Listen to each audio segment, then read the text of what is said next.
Ketika kata dukun dirusak, otomatis sebenarnya apa? Satu kosakata telah ternodai, satu kosakata akan hilang, nggak dipakai, satu kosakata telah dihina. Di doa kami kan saya sering bilang ini senjata menurut Gus ini tidak bertuah, misalnya kan. Tapi kalau dipegang oleh saya ini jadi bertuah. Jadi Mas, kalau memang sampean itu mau meluruskan nggak usah sok lah, bahasa terlalu kasar. Kalau sampean mau menghilangkan perdukunan yang menurut sampean begini, mbok ya sopakmu copot, nggak usah ke sini. Sopak itu apa? Bisa diperjelas. Sopak itu diperjelas. Ya kalau bahasa kitanya rambut sambungan. Rambut palsu. Rambut palsu.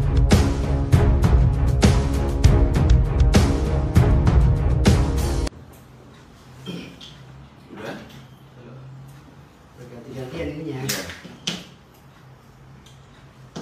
Assalamualaikum warahmatullahi wabarakatuh. Jumpa lagi dengan saya Muhammad Firdaus WWSH. Sengaja tampilan saya hari ini agak-agak gondrong, klenyes. Muhammad Gaddafi waktu muda ya. Jadi gondrong, klenyes ini menandakan bahwa ini habis mandi basah. Ya mandi ya basah gitu. Jadi kita kan laki-laki ya, harus mandi basah tuh tiap hari tuh. Jadi saya ini hari ini didampingi oleh dua Gus yang super top, kader dari NU atau warga NU, Nahdlatul Ulama. Kebetulan saya juga baru bergabung di Nahdlatul Ulama di Himanu, Himpunan Advokat Nahdlatul Ulama. Hari ini saya udah didampingi oleh saudara saya yang bernama Gus Irfan. Bismillahirrahmanirrahim. Sak durunge Allah gawe langit sapitu, bumi sapitu, Allah nurunake lafat alif kang tumurun ana ing tengah-tengah jagat wujude alif nurullah kang sumurup ana ing ragaku, rub sumurup kersane Allah, kebungkem kersane Allah, la ilaha illallah Muhammadur Rasulullah. Wa sallallahu ala sayyidina Muhammadi wa ala alihi wa sahbihi wasallam. Amin ya rabbal alamin. Shallu ala nabi. Shallu alaihi. Alhamdulillah. Amin. Yang satu lagi saudara saya dari Nahdlatul Ulama. Perkenalkan diri, monggo. Ya, saya siapa ya? Sejarawan, budayawan, yang pasti saya wartawan juga. Ya, saya aktif di beberapa Bandung di Nahdlatul Ulama ya. Dan alhamdulillah hari ini saya bersama orang-orang top yang selama ini saya hanya banyak mengenal di media sosial, baik itu YouTube terutama ya. Iya. Terutama dengan Pak Senopati. Kalau tidak salah beliau ini diangkat jadi Senopati. Tapi King Alogo atau tidak saya kurang paham. Salatin ya. Salatin berarti sultan-sultan dong. Iya. Jadi Senopatinya sejumlah sultan gitu, luar biasa. Betul. Nama saya lengkapnya Muhammad Ali Rahman ya, tapi biasanya kalau di medsos saya ditulis Muhammad AR. Itu saja. Ya, dan beliau ini dulu kan ada pemburu hantu yang legend. Beliau ini adalah sutradara. Ya, saya membuat lah kalau bilang sutradara karena itu reality show ya, tapi saya pengarah. Dan ya saya bersama teman-teman dari Gravity Entertainment sama Baru Production pada saat itu yang pada tahun 2004 ya, itu baru kita mulai tayang walaupun prosesnya dari sekitar tahun 2002. Ya saya bersama kawan-kawan, bukan hanya saya seorang diri, tapi memang pada saat itu karena saya satu-satunya yang ada di production house itu yang dari pesantren, ya saya lah yang banyak yang banyak memikirkan karena apa sebuah tontonan itu kalau salah gitu kan habis. Betul. Oke, Jadi Gus Ali ini adalah pendiri atau salah satu pencetus dari pemburu hantu tahun 90-an. Tahun 2000-an. Tahun 2000-an ya. Iya. Tahun 2000-an beliau pencetus pemburu hantu. Jadi hari ini Gus sengaja kita live di Firdaus Official channel, ya, channel YouTube dan channel Facebook. Memang kita live-nya tidak diedit, no edit, ya no edit, pokoknya bocor-bocoran ya kan, bebas-bebasan ngomong, yang penting tetap waspada ya kan dengan undang-undang ITE. Jadi hari ini kita mau bincang-bincang perihal masalah goib ya, goib dari pandangan atau kacamata umat Islam. Iya. Itu karena kan banyak beredar sekarang ini Gus. Gara-gara ya menurut saya, gara-gara patut diduga karena ulah pesulap merah ini, akhirnya banyak orang-orang yang ngadu ke saya, bang, aku kok jadi nggak percaya sama goib ya? Aku kok jadi nggak percaya nih sama ini adanya al-hikmah atau ilmu-ilmu kekebalan atau ilmu-ilmu yang diwariskan leluhur oleh leluhur kita secara turun temurun. Kok aku jadi nggak percaya bang, gara-gara apa sih gara-gara ulahnya gitu loh, atau perbuatannya Marcel Ranival ini yang telah mengupas-ngupas masalah pesulap atau masalah dukun-dukun katanya, versi dia dukun-dukun. Ini gimana tuh pandangan Gus ini? Karena ini pemilah-pemilahnya apa sih antara sulap dengan yang goib itu, yang budaya kita secara Islami turun-turun atau budaya agama lain lah gitu. Gimana Gus? Pertama kita harus melihat karena kata goib itu dari bahasa Arab ya, al-ghaib, maknanya hampir sama dengan bahasa Indonesia yaitu samar atau tak terlihat. Maka kita melihat dari sisi ini. Sementara di dalam Islam sendiri banyak versi, walaupun alladzina yu'minuna bil ghaib, bahwa orang-orang yang bertakwa itu salah satunya menjadi ciri khas atau ciri wanci kata orang Jawa itu alladzina yu'minuna bil ghaib. Cuman kata yu'minuna bil ghaib ini nanti banyak tafsir. Alladzina wong akeh orang pun banyak gitu. Wong akeh yu'minuna kang padha beriman bil ghaib lah. Kata bil ghaib ini kalau kita melihat terjemahan yang umum itu biasanya diartikan kepada yang ghaib. Lah kata yang gaib ini nanti biasanya dinisbahkan kepada Allah yang maha gaib. Tetapi ada mufassir yang mengatakan bil gaib ini dengan penerjemahan ma'a, artinya secara gaib, artinya kita percaya akan adanya Allah, tetapi secara kasat mata kita tidak pernah melihat Allah. Kita percaya adanya hari kiamat pun belum terjadi, artinya gaib. Kita percaya adanya malaikat, tapi malaikat kita tidak pernah lihat, artinya secara gaib. Ya, mesti arahnya ke sini. Tetapi kemudian kata gaib ini kan setelah diserap menjadi bahasa Indonesia, maka nanti ada kaitannya kepada makhluk-makhluk jin yang tidak terlihat pula. Maka makhluk jin nanti disebut makhluk gaib. Maka kita harus pisah ketika membahas ini. Kalau saya melihat di tayangan-tayangan yang ada itu kan semerawut ya, jadi nggak jelas sebenarnya yang kalian maksud gaib itu yang mana dan dalam porsi apa. Kemudian yang kedua, kalau ini nanti tafsirnya sangat dalam, biarlah para mufassir nanti. Yang pasti kalau kita menggunakan kata gaib dalam konteks bahasa Indonesia, kaitannya dengan apapun atau makhluk yang tak terlihat, atau ilmu yang berkaitan dengan makhluk yang tak terlihat. Makhluk yang tak terlihat ini jangan hanya dikaitkan kepada jin, ini salahnya. Oh gitu ya? Seringkali kan begitu. Ketika Gus Irfan pegang kris, ya kan? Baca doa tadi, wah itu amalannya orang musyrik gitu. Terus kerisnya ada khodamnya jinnya, salah Gul. Karena bisa saja ada kekuatan yang Allah titipkan kepada sebuah benda yang umum disebut nanti ada barokah atau karomah. Ini peristilahan, bisa dipilah-pilah. Nggak mesti jin ya? Nggak mestilah.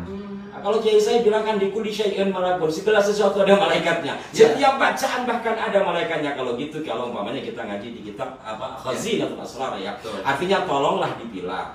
Tapi saya lebih spesifik sebenarnya kepada Bung Senopati ini, Bung Firdaus ini. Saya jujur beberapa kali menonton, bahkan tayangan Anda ini sempat ditayangkan di salah satu grup kelompok perdukunan gitu lah. Tayangannya mana nih? Ada tayangan ketika mau melaporkan Mas Marcel, ketika mengomentari Dr. Richard Lee, dan yang seputar itu. Walaupun di situ ada kontroversi ya, ada setuju dan tidak. Saya tengahi, bagaimanapun kontroversinya Pak Firdaus ini, saya bilang begitu. Tapi dia peduli loh sama dukun, saya bilang gitu. Saya ini lahir di dukun karena mbah saya itu dukun, dukun bayi. Saya tidak seberani beliau. Kontroversi kita letakkan samping biasa lah. Mungkin beliau memang senangnya begitu karena. Tetapi bahwa ada cita-cita besar beliau ingin mengembalikan kata dukun pada porsi aslinya, itu yang saya hormati. Saya bilang gitu. Kalau lihat kesalahannya, semua orang punya kesalahan. Begitu juga Mas Marcel, saya bilang gitu. Saya awalnya setuju dengan apa yang dilakukan Mas Marcel. Kalau memang ada oknum dukun yang dibongkar, silahkan bongkar. Tapi ente jangan jadi polisi. Betul. Silahkan kamu bongkar kayak begini loh. Tapi juga jangan jadi polisi. Artinya dia kemudian menjustifikasi. Menjustifikasi, menghukumi, memvonis. Padahal dalam Islam kan nggak boleh, bos. Boleh, betul. Kalau kita bicara fikih ini, mohon maaf bukan ngajarin ya, Iya, betul. memvonis bahwa ini melakukan penipuan itu harus tahu persis sebagaimana ujung benang di lubang jarum. Iya. Taruhlah umpamanya Gus Irfan dianggap melakukan penipuan, tetapi ternyata tidak. Kenapa? Karena dia hanya melihat di layar kaca, kemudian dia membandingkan dengan ilmu barat yang disebut sulap. Ya. Iya. Ini juga saya, Reiki. lah ya kan, apapun lah, Iya, apapun. iya. Umpamanya sebuah gerakan kecepatan tangan, ini disebut sulap umumnya ya. Sementara ada nanti kegiatan yang benar-benar ilmu hikmah dianggap sama. Ini kan nggak pas. Artinya secara tidak langsung mendiskriminasi budaya-budaya Nusantara yang sudah ada sejak dulu dan diperbandingkan dengan ilmu barat, kan nggak nyambung. Iya, Bos. iya. Jadi gini Gus, kan goib ini ada terbagi Gus ya, goib mutlak dan tidak mutlak. Goib mutlak itu adalah Allah SWT. Iya. Kalau menurut pandangan saya Gus Iya. ya, nggak tahu benar atau enggak. Goib mutlak itu adalah Allah SWT beserta malaikatnya kan gitu. Goib yang tidak mutlak itu ya seperti tadi, ridho dan rahmat yang diberikan oleh Allah SWT kepada, mungkin contohnya Gus ini mengeluarkan keris, atau di sini ada, atau orang ada hodamnya, ada jinnya, padahal itu bukan jin. Itu adalah ridhonya Allah, sehingga mempunyai kekuatan yang di luar nalar manusia kan gitu. Seperti yang Gus bilang tadi, Gus Ali bilang ya, Gus Ali ini bilang ya, itu kalau ada kekuatan benda goib, benda purba atau benda apalah ya, yang prasejarah atau benda sejarah yang memang punya kekuatan magis, itu enggak Usahain manapun jadi kan. Iya. Satu ada malaikatnya. Enggak semuanya itu ada sumbernya dari jin, tapi ada juga dari Allah melalui malaikat gitu. Iya. Ternyata gitu. Akhirnya saya berkesimpulan bahwa oh iya ternyata memang inilah yang saya bilang tadi, kenapa saya bukan berarti kita ini ingin mengagungkan benda ya di atas kekuatan Allah SWT, bukan. Tetapi kita tetap memuji kekuatan Allah SWT yang Maha Akbar. Namun kita memilah-milah seperti apa yang dikatakan oleh Gus Ali tadi gitu loh. Memilah-milah agar jangan sampai salah ini penafsirannya. Jadi ketika ada orang pesulap-pesulap yang dari Eropa mengatakan bahwa membantah bahwa kekuatan goib yang datang dari ridho Allah dan rahmat Allah, dan juga ada kekuatan goib juga yang datang dari jin ya, itu juga ingin dibantah oleh mereka, sehingga terjadilah stigma negatif terhadap ilmu-ilmu. Kan gini, ilmu Islam ini kan berkaitan dengan keyakinan kita terhadap goib. Iya. Islam ya, atau umat beragama kan gitu. Bahkan sejarah saja itu adalah hal yang goib. Nah, kita punya cerita tentang sejarah buyut kita katanya. Buyut kita pernah jalan ke sini sementara kita belum lahir. Iya. Itu juga kan hal yang goib yang nggak pernah terlihat tapi diyakini ada kan Iya. gitu. Makanya menurut saya ini yang saya bilang tadi, hal-hal seperti ini yang perlu dijelaskan saat sekarang, karena kalau tidak diluruskan, nah stigma atau tindak tanduk yang dilakukan oleh Marcel ini diduga akan mengikis keyakinan masyarakat generasi penerus terhadap hal yang goib. Nanti akan ada kaum ateis yang mendukung Marcel Radifal, kaum komunis yang mendukung Marcel Radifal, sehingga memporak-porandakan iman dan Islam umat Islam sendiri, gitu loh. Karena keyakinan terhadap goib itu makin mengikis. Bayangkan ada beberapa wartawan telepon saya, bang, saya sampai sekarang gara-gara sering nonton tayangan Marcel, jadi saya nggak percaya sama hal yang goib. Kan ini membahayakan. Kalau udah nggak percaya sama hal yang goib, ini kacau. Karena antara goib dengan trik itu berdampingan dari dulu ya. Goib dengan trik dari zaman Nabi Musa dan Firaun kan gitu ceritanya. Itu goib dengan trik itu kan berjalan berdampingan terus. Mana yang trik, mana yang goib. Nah, contoh kemarin Gus, aku kemarin saking keselnya mencoba ngobati orang melalui jarak jauh, teleportasi, pakai handphone. Bayangkan, sampai saya bilang, apakah Marcel Radifal bisa melakukan hal yang sama seperti saya? Coba, kalau memang dia punya trik, obati dari jauh. Apakah bisa orang yang disantet itu diobati dengan cara metode itu, jarak jauh gitu? Jadi penjelasannya gimana Gus Irfan? Monggo penjelasannya gimana? Kalau itu teleportasi ya, sebagaimana pemindahan penyakit ke kambing. Makanya saya antum ketika itu, wah ini benar kan gitu. Apalagi orangnya juga bukan orang rekayasa kan? Bukan rekayasa, dan saya nggak pernah kenal sebelumnya. Itu maksudnya itu. Saya nggak pernah kenal dengan orang itu. Tahu-tahu nelpon saya dari Bima minta tolong istrinya udah 7 bulan lebih kena santet. Iya. Jadi perutnya melintir-melintir. Di ronsen katanya pindah-pindah, di ronsen itu katanya benjolannya pindah-pindah. Betul. Setelah saya lihat ternyata ada paku dan beling. Iya. Saya obati kemarin, itulah terjadi itu. Ya, itu fakta yang terjadi. Itu yang kami lakukan juga ketika pemindahan penyakit kambing gitu kan. Iya. Jadi ini untuk menjawab pada Richard Lee segala macam itu yang sempat keluar segala macam ketika proses perkaranya lagi diperkarakan, undang nantang kami kan, nantang kita. Nah, mungkin kan kita nanggap orang kita perkarakan secara logika waras aja kan gitu. Iya. Jadi kalau mau fair ya fair benar, bukan orang kita perkarakan gitu. Kembali ke Gus Ali, saya kemarin gini tuh Senopati. Iya. Saya kan lihat videonya Gus Ali Rahman nih di Arah 9 Channel. Aku lihat kok Gus Ali dengan spontan, saya lihat dari bahasa vibrasi dan gerak auranya mengatakan barang siapa mau kalau benar itu tulisan si Marcel atau Heri yang mau menghapus perdukunan, maka itu ibaratnya itu adalah antek-antek penjajah maupun penjajah. Nah itu gimana, saya mau nanya teman itu spontan itu kok. Karena itu cita-cita penjajah itu ya, pertama tadi Senopati ya terkait dengan gaib, memang itu adalah tafsir-tafsir daripada para mufassir ya. Ada nanti kalau ada Kiai Bahauddin Bukhari, beliau seorang ketua PW Muhammadiyah di Jawa Timur. Beliau seorang penulis, tapi sudah almarhum ya. Ketika membahas masalah gaib itu sangat bijak. Beliau juga tidak menggunakan kata gaib, tapi menggunakan abstrak ya. Jadi memang ketika membahas Allah, dia bilang absolute abstrak, yaitu hanya mutlak Allah lah, kita tidak bisa mengutik-utik. Tapi ketika sudah pada relatif abstrak, artinya bangsa jin dan segala macamnya, atau mungkin kaitannya dengan karomah-karomah, itu masih mungkin kita mencari titik analogis untuk menemukan logika. Satu contoh sebelum kemarin saya marah itu, mohon maaf ya kalau saya marah memang ya itu spontan jujur. Seperti yang dilakukan Bung Firdaus, saya tadi sempat dilihatkan oleh Gus Irfan, itu juga dibahas dalam bukunya Kiai Bahauddin Mutahari ya. Beliau itu membahas tentang Isra Mi'raj dari sisi metafisika dan fisika, karena beliau seorang fisikawan, dan beliau seorang ketua PW Muhammadiyah Jawa Timur pada tahun 80 atau 90 ya, beliau sudah wafat ya. Kebetulan beliau dulu dekat dengan tetangga kiai saya yang ada di Pamekasan, dulu orang Pamekasan. Jadi seperti yang Bung Firdaus lakukan, pengobatan jarak jauh, intinya begitu ya. Di situ juga dibahas adanya satu resonansi atau getar menggetar, bahwa kita ini manusia memiliki arus listrik, memiliki gelombang tubuh yang itu bisa disalurkan dengan resonansi tertentu.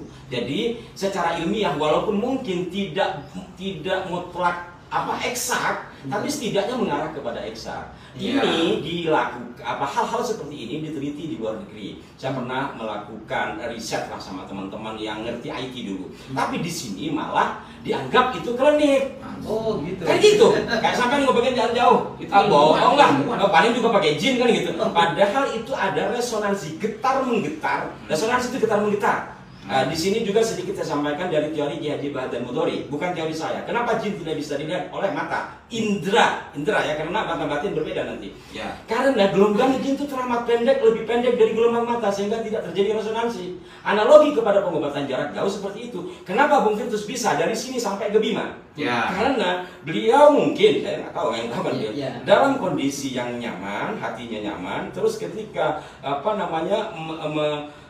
mengolah batinnya, getarannya sampai ke sana ya, dan yang di sana menerima, sehingga terjadi resonansi sama kayak sekarang ini kita sedang live.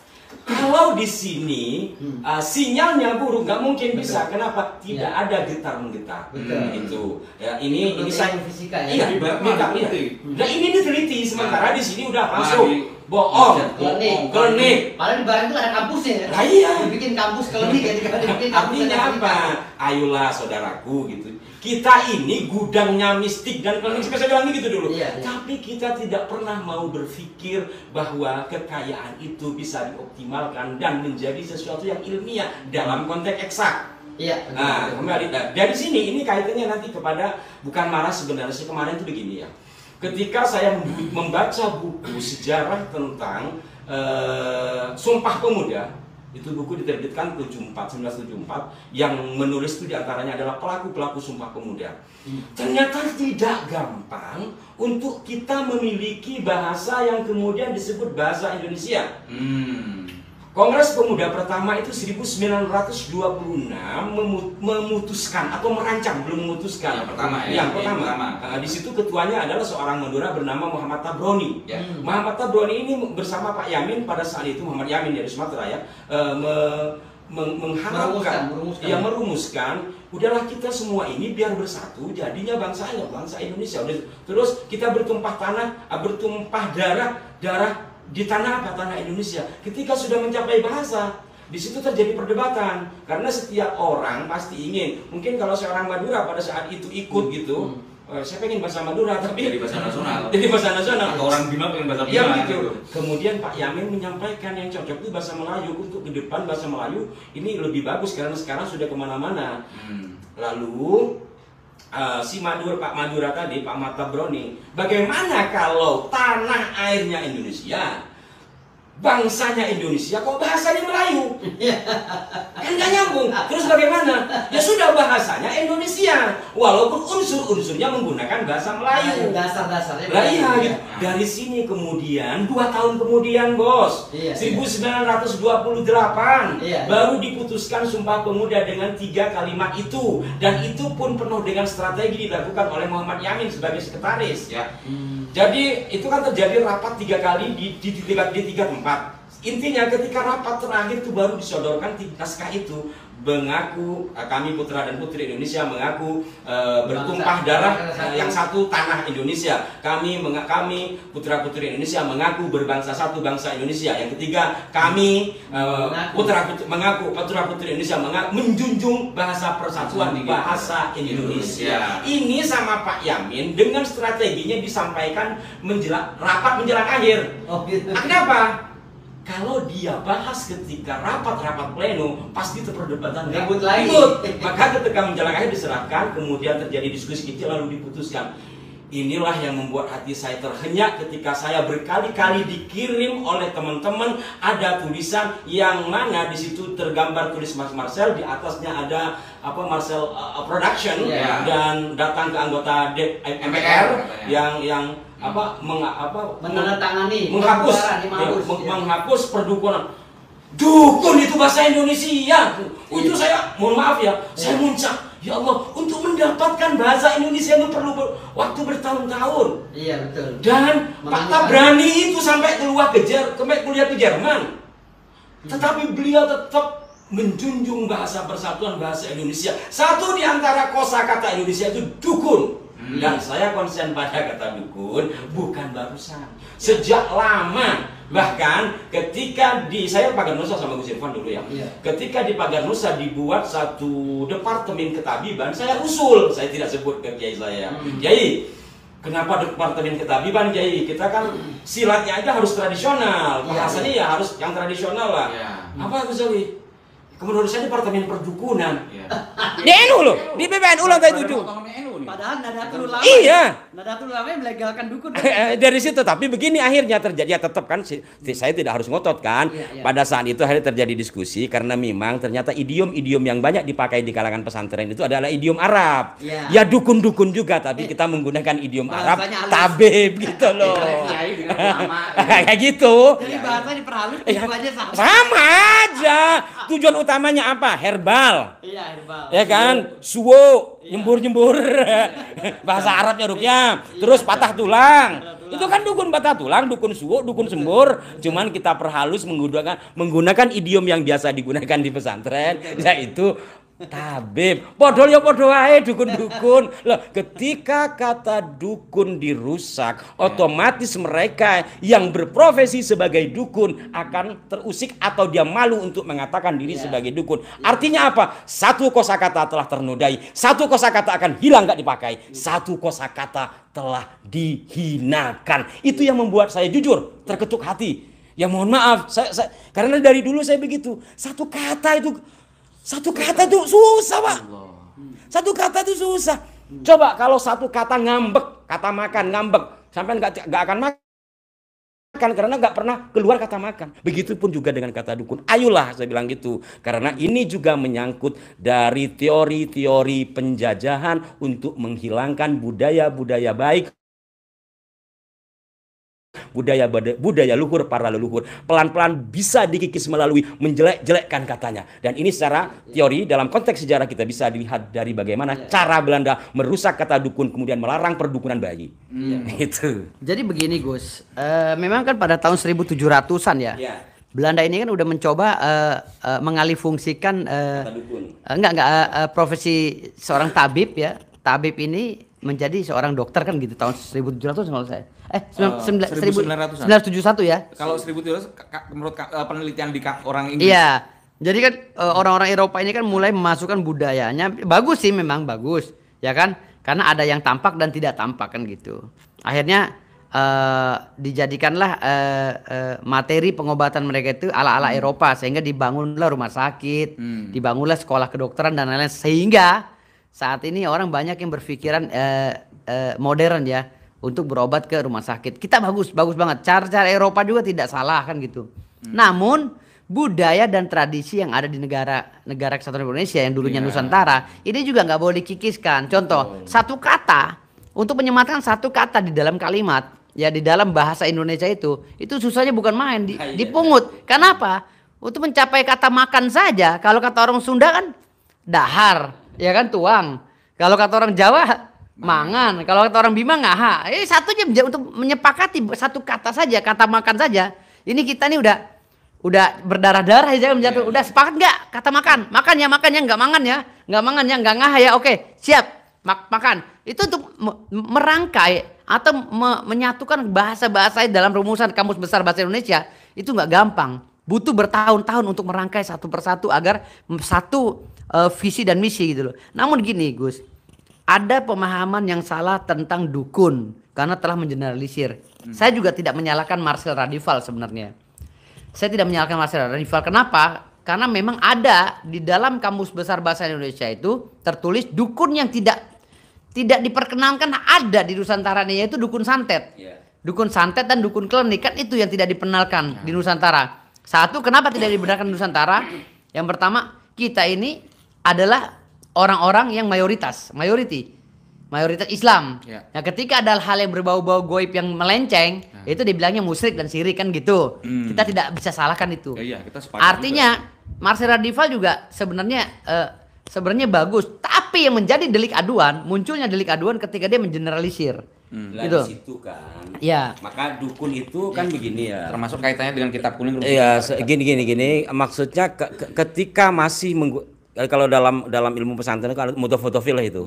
Jadi ada kata depan, ada kata sandaran. Dukun itu kata depan mudhofnya, sementara santet bisa menjadi kata sifat atau bisa menjadi mudhof ilaih. Maka sebenarnya kalau memang terkait dengan apa yang terjadi pengaduan ini ya, tapi saya garis bawahi apakah benar itu Mas Marcel yang nulis, apakah itu kalimat langsung atau tidak langsung, selalu saya garis bawahi. Kalau memang seperti itu adalah penodaan. Selalu saya garis bawahi. Kenapa? Kalau memang ketika kata dukun sifatnya kan umum dan itu adalah profesi. Ketika kata menyangkut sebuah profesi, kita harus lihat profesi itu kayak apa. Sementara ada kata sifat di belakangnya atau mudhof ilaih dalam konteks bahasa pesantren atau bahasa Arab ya.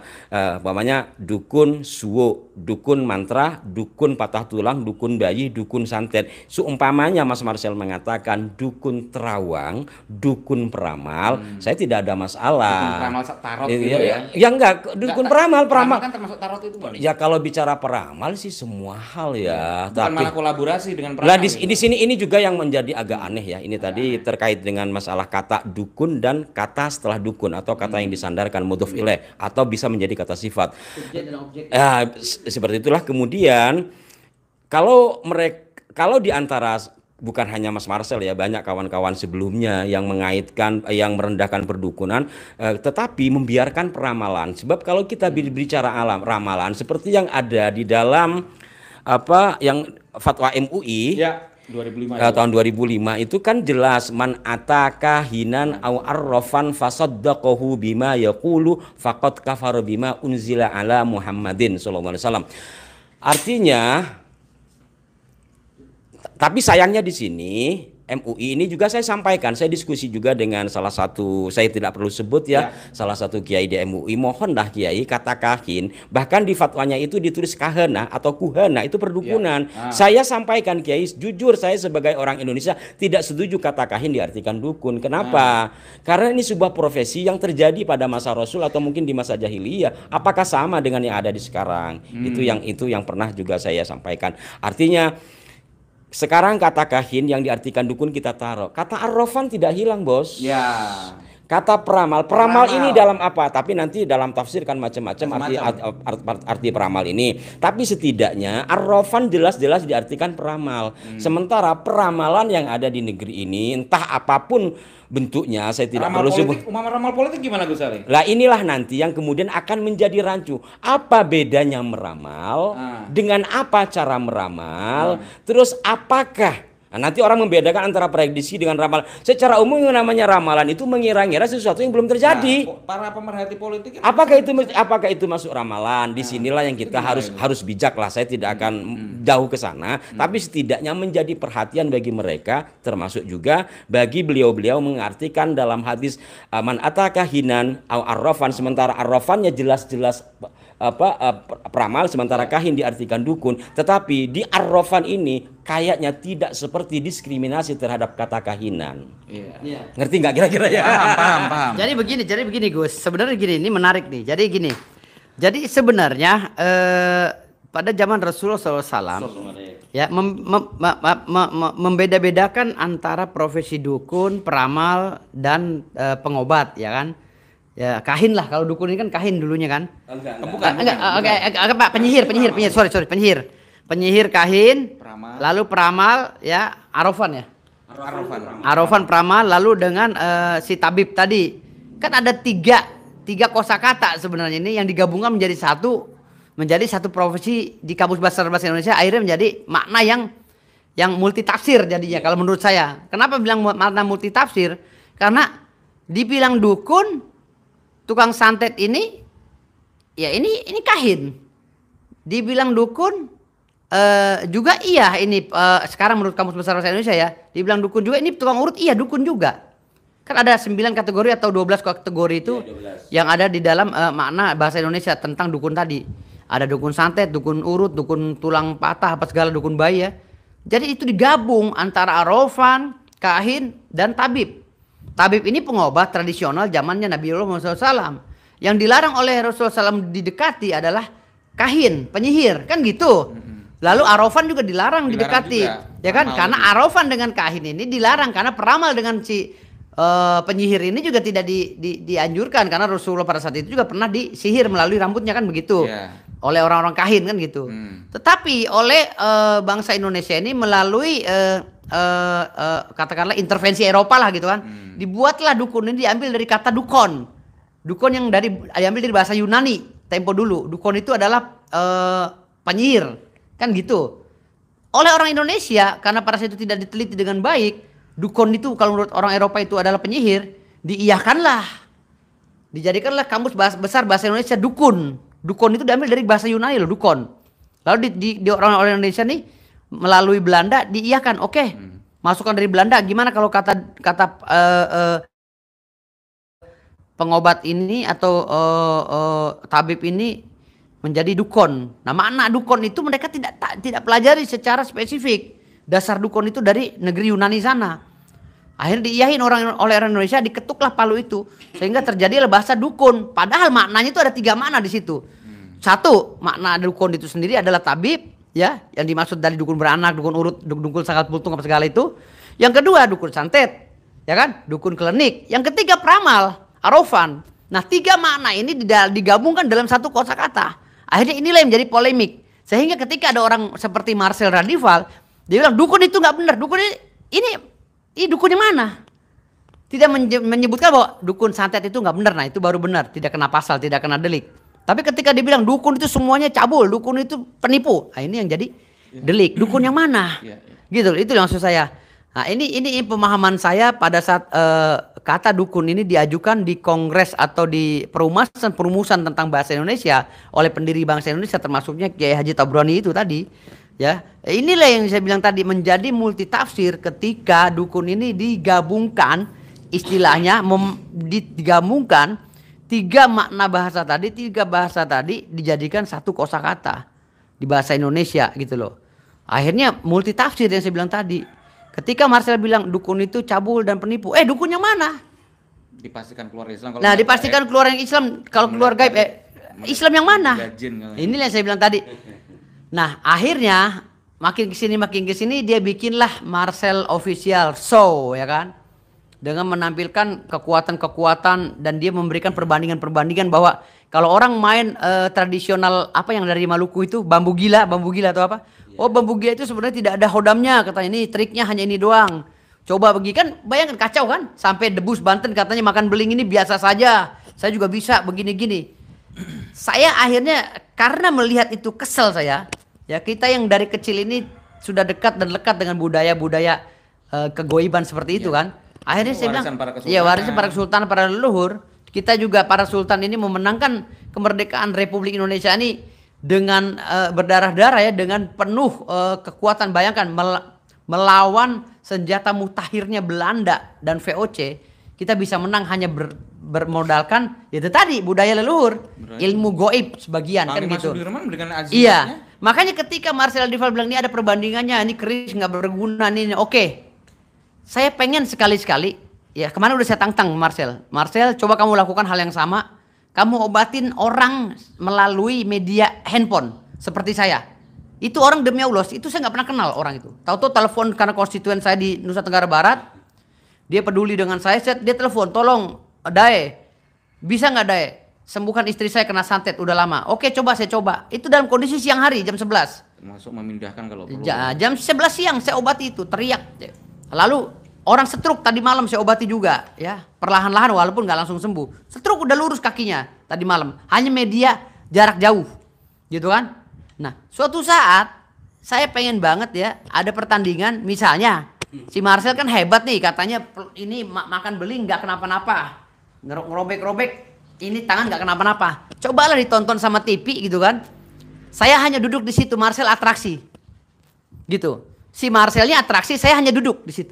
Atraksi aja apa sebisa dia, mesin giling kah, ditabrak mesin giling nggak kenapa-napa menurut dia, atau enggak, kalau itu dia bilang trik kalau emang itu. Enggak, ya, iya itulah saya bilang tadi, kalau trik ya trik, tapi jangan disamakan dengan hal yang goib. Betul. Karena antara trik dengan goib, ya ini bagaikan kulit bawang tipisnya, sama tapi tidak sama, gitu loh, sama tidak sama. Contohnya trik untuk tidak terkena senjata tajam seperti Marcel begini-gini, ya itu trik. Tetapi di dalam hal goib juga ada. Namun bedanya kalau trik bisa ditonton langsung, kalau hal goib tunggu ridho dari Allah Subhanahu Wa Taala kan gitu. Untung-untungan bahasanya kan begitu. Kalau dapat ridho ya ini tangan nggak putus. Tapi kalau nggak diridhoi Allah putus loh kan gitu.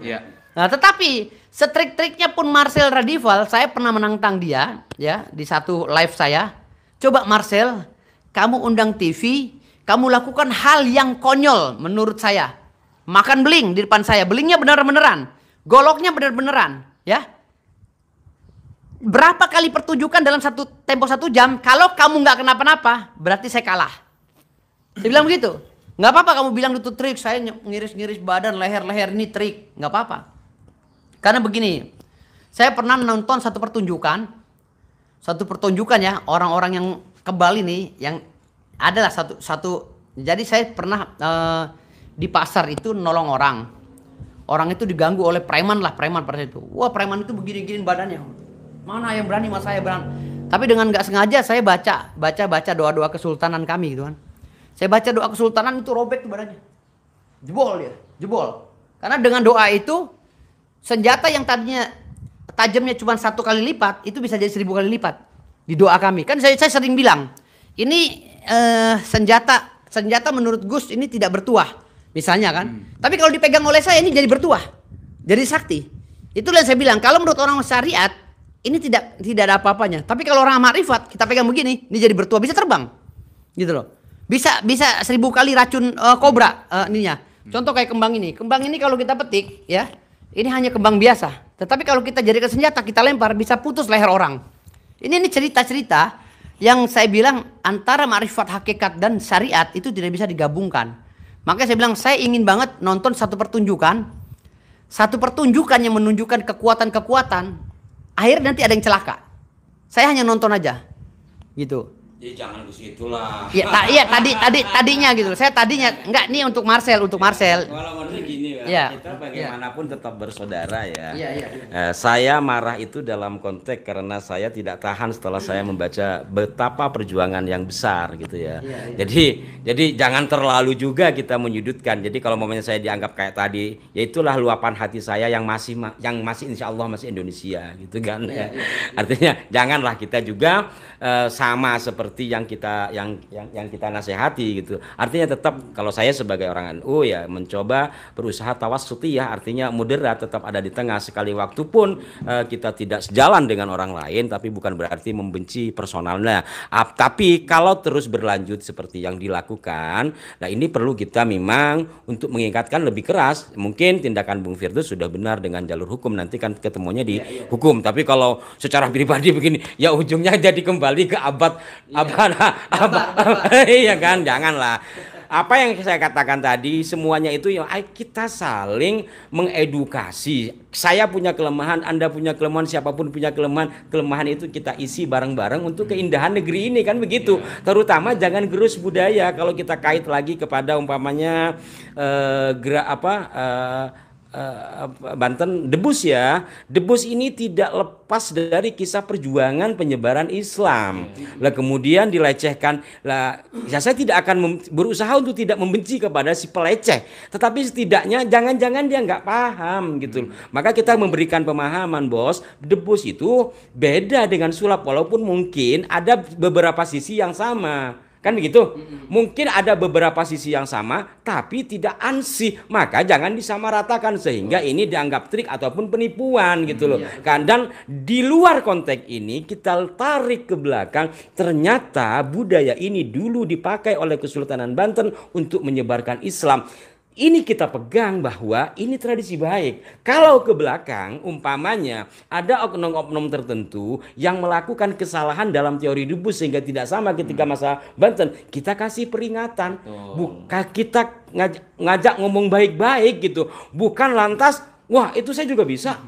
Wah ini kan sulap, saya juga bisa kayak begini. Ya jangan begitu bos kan gitu. Artinya apa? Ayolah kita sebagai orang Indonesia saling mengisi gitu.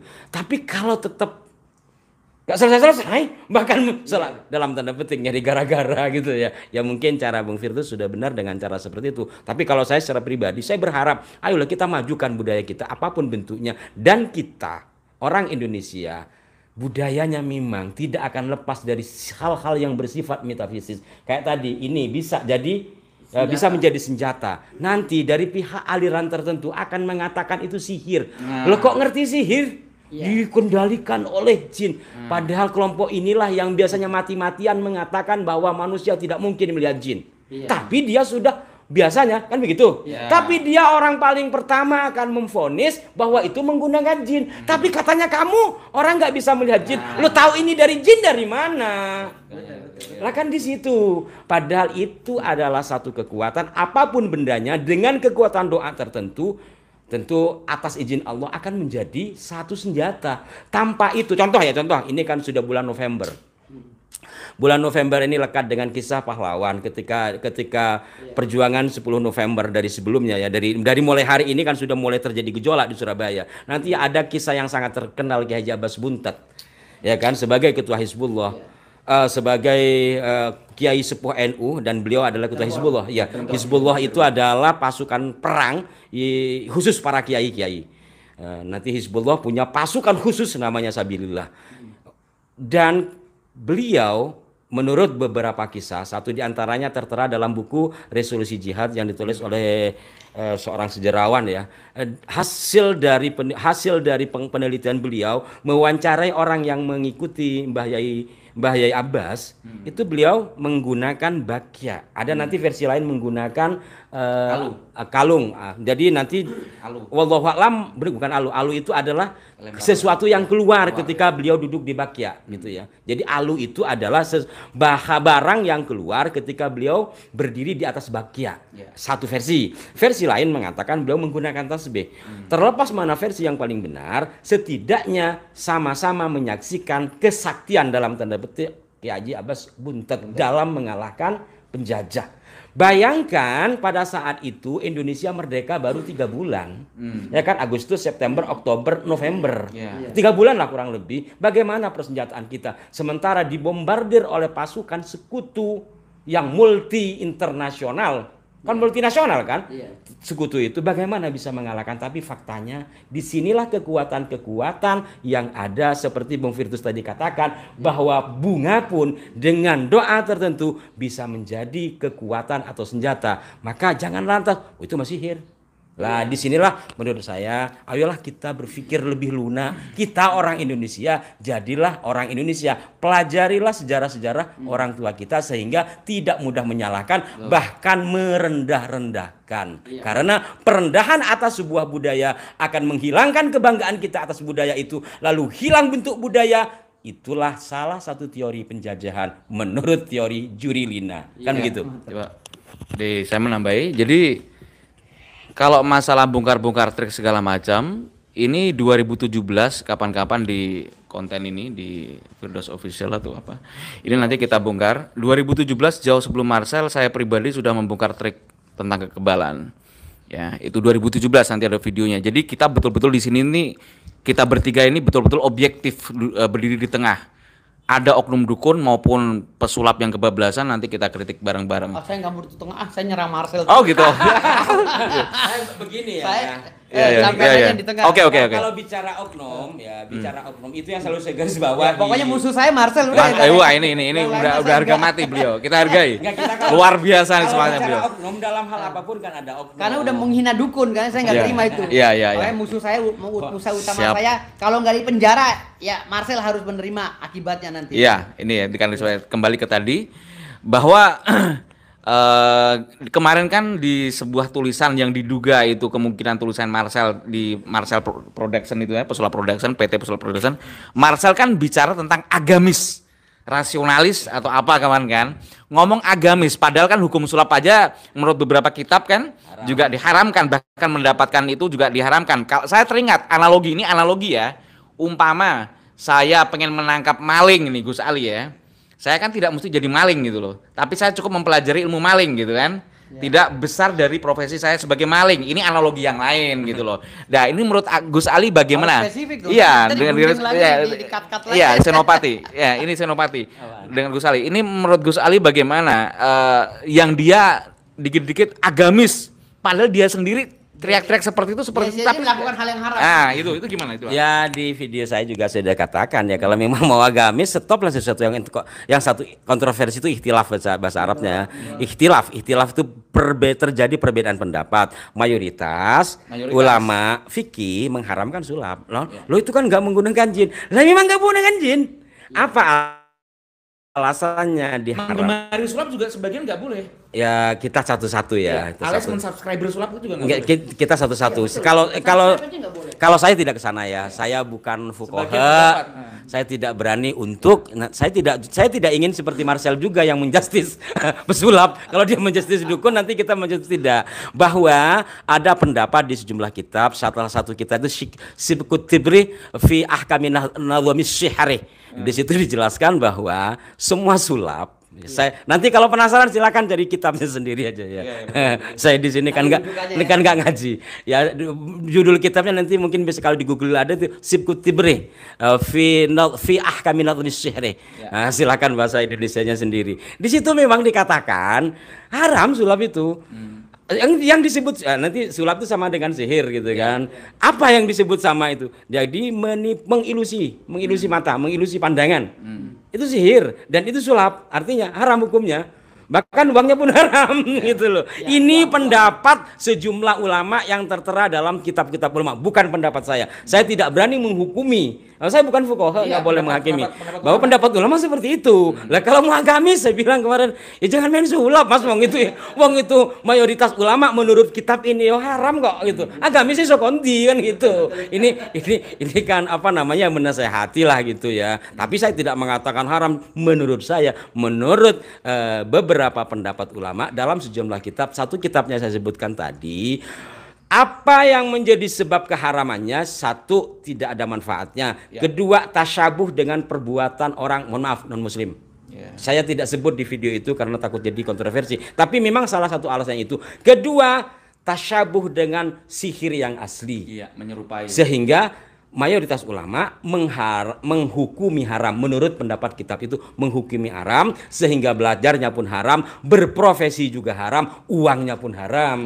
Maka saya katakan ini bukan pendapat saya. Sekali lagi saya ulang-ulang, kalau saya bukan fuqaha, saya bukan mujtahid, saya tidak berani. Sebab ketika menghukumi satu persoalan ini sesat, kalau kami di NU itu butuh namanya bahsul masail. Jadi kenapa? Dari bahsul masail itu nanti melahirkan sebuah ijma atau kesepakatan, baru ketok palu ini hukumnya loh, gitu loh. Saya anggap ini masih ikhtilaf, masih terjadi perbedaan pendapat. Tetapi ada ulama, bahkan dikatakan mayoritas fuqaha, dikatakan mayoritas mengharamkan. Loh, kalau kamu mau Islami, kok masih mau melakukan yang mayoritas diharamkan? Nah, terus umpama ada kiai yang menerima orang seperti itu kan lucu gitu loh.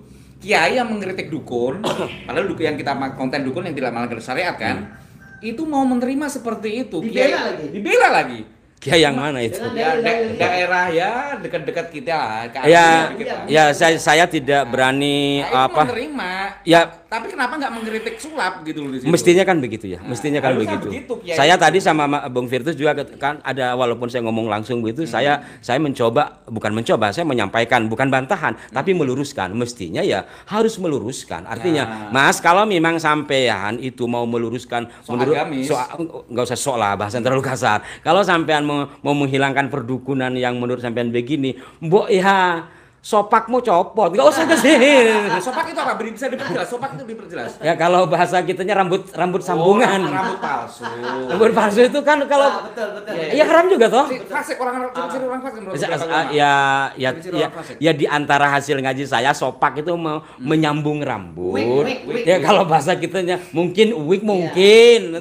Nanti saya salah. Tapi bahasa ngaji saya ngaji itu sopak. Sopak itu menyambung. Kalau bahasa sekarang menyambung itu umumnya, kalau dulu kan gini, jadi biar nanti takut masalah. Saya masih ingat, saya orang kampung ya, tetangga saya itu punya sopak itu adalah rambut ya, rambut benar yang panjangnya segini, kemudian disambungkan ke rambut, terus begini. Itu kan menyambung rambut. Kalau sekarang itu kan wig, artinya dia menggunakan rambut palsu gitu loh. Nah itu aja kan haram gitu. Artinya kalau kembali lagi profesinya. Ya jangan ke sana dulu, guys. Dek, jangan gitu aja gampangannya. Nih awakmu arep bener ke wong liya. Yo awakmu dhisik lho sing bener. Bahasa Indonesianya apa? Biar tahu bahasa Indonesianya. Ya kan gini, ya kalau memang kita ingin memperbaiki. Harusnya kiai itu ngomong begitu. Iya, semestinya ke sana. Artinya apa? Jangan lantas beliau terbawa oleh subjektivitas pribadinya. Yang kalau tidak salah kiai yang sampean maksud itu adalah kiai yang menganggap kitab-kitab hikmah itu sihir ya.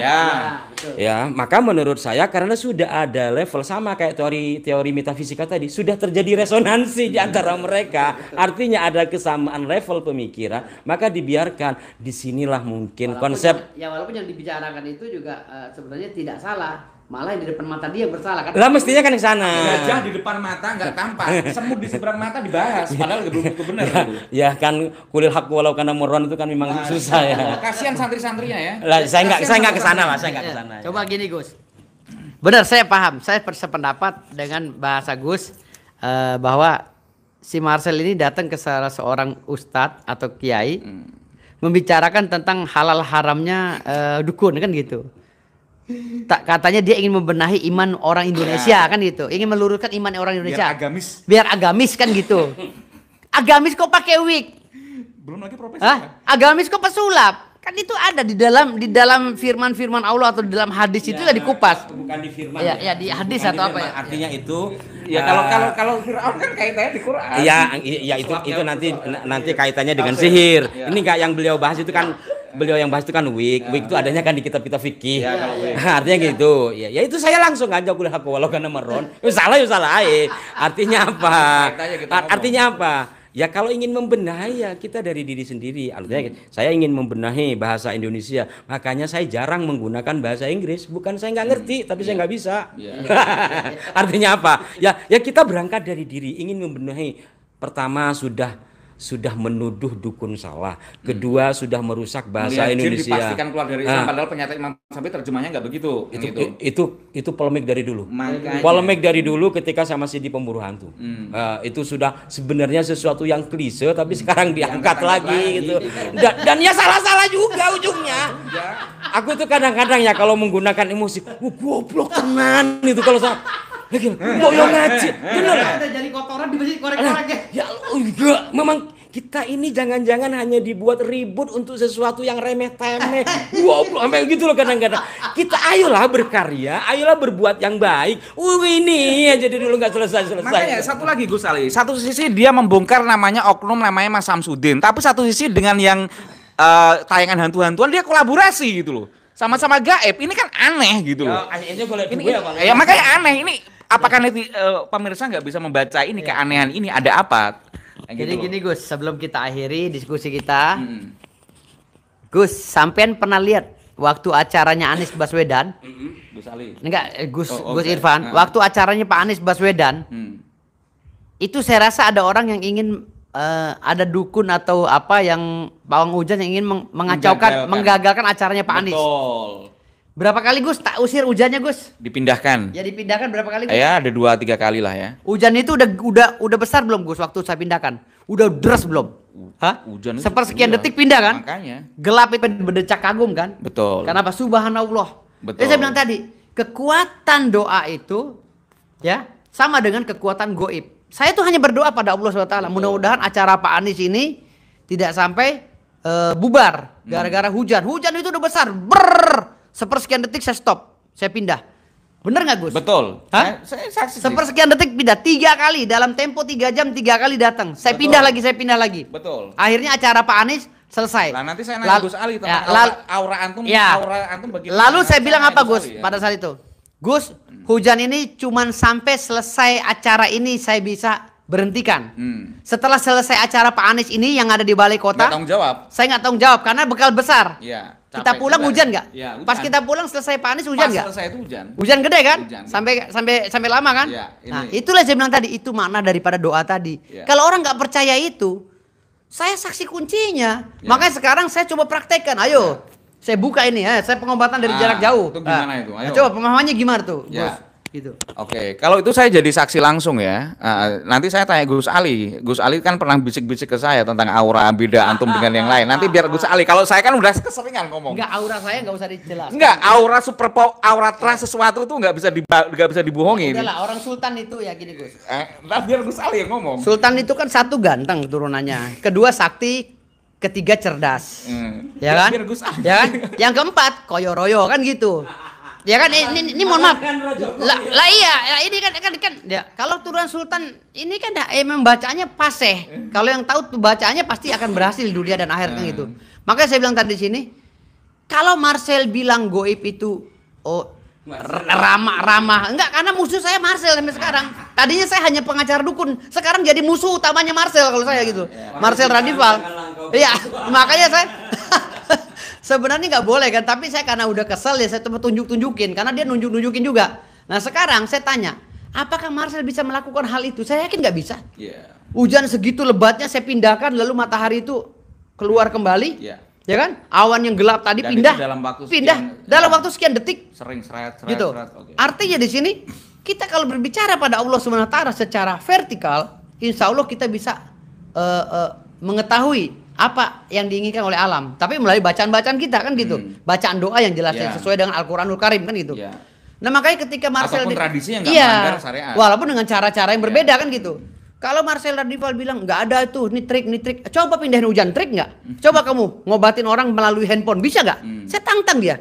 Ada lagi yang spektakuler nanti. Mungkin nanti dari jarak jauh saya nonton pertandingan antara si Jindan dengan si Marcel, pertandingan tinju. Nanti tangannya Jindan tak isi besi 3.000 ton, apa nggak mati si Marcel? Dari jauh tak isi. Tapi nanti antum dituduh. Ya enggak kan, istilahnya kan gitu. Istilahnya kan nanti begitu. Udah nggak viral. Oke, satu lagi sebelum saya ke Gus Ali dan mungkin closing statement dari Ketum dari Senopati tentang fenomena yang mungkin ratusan tahun yang terjadi di bangsa kita, yaitu dukun pengantin Senopati. Gus Ali, dukun pengantin. Dukun pengantin kan di situ juga ada ritualnya, nyari hari baik segala macam, ada puasanya bagaimana dilihat biar enak oleh hadirin segala macam. Yang jadi pertanyaan kan pasti kalau ada namanya walimatul nikah atau acara resepsi pernikahan kan pasti ada kiai, ada ustadz yang ngasih tausiah. Lah, apa enggak sudah sekian ratus juta manusia yang nikahnya seremonialnya atau upacara walimatul nikahnya itu kurang sempurna gara-gara ada dukun, peran dukun di dalamnya. Kalau itu kaitannya dukun itu disamaratakan mesti sesat, dimaknai sebagai kahin. Nah, kan gitu. Dukun pengantin loh, ada ritualnya segala macam, ada midodareni segala macam, belum lagi budaya luar Jawa. Lah itu gimana? Berapa ratus juta pasangan, mungkin ayah atau kakeknya pemirsa semuanya juga pakai dukun pengantin. Jadi acara seremonialnya pernikahannya orang tua kalian semua atau nenek moyang atau orang tua kakek neneknya cacat secara seremonial walimatul nikah karena ada peran dukun pengantin di situ. Lah yang jadi masalah ustadz-ustadznya itu bagaimana, kenapa gak nasihati waktu tausiah nikah gitu kan, aneh. Dari sini aja juga blunder gitu loh. Nah ternyata Gus Ali. Jadi pada intinya menurut saya sih kita kembalikan kepada porsinya. Ketika kita membahas bahasa atau kosakata kita kembalikan, dan mungkin melalui Bung Firdaus nanti bisa menyampaikan hal seperti ini, unek-unek rakyat kecil, rakyat jelantah kepada MUI umpamanya atau kepada siapapun Dewan Bahasa supaya dibenahi. Karena apa?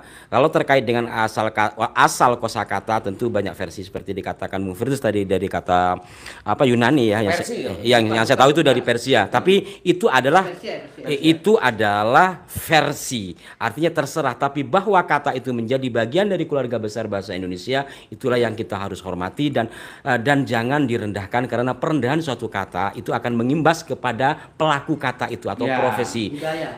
Dari hal ini kemudian akan menggerus budaya kita, dan kita juga menurut saya ya sebaiknya memang lebih profesional dan proporsional menyikapi hal itu, jangan dijadikan ajang pertengkaran untuk mencari viral-viralan. Kalau menurut saya lebih ke sana ya.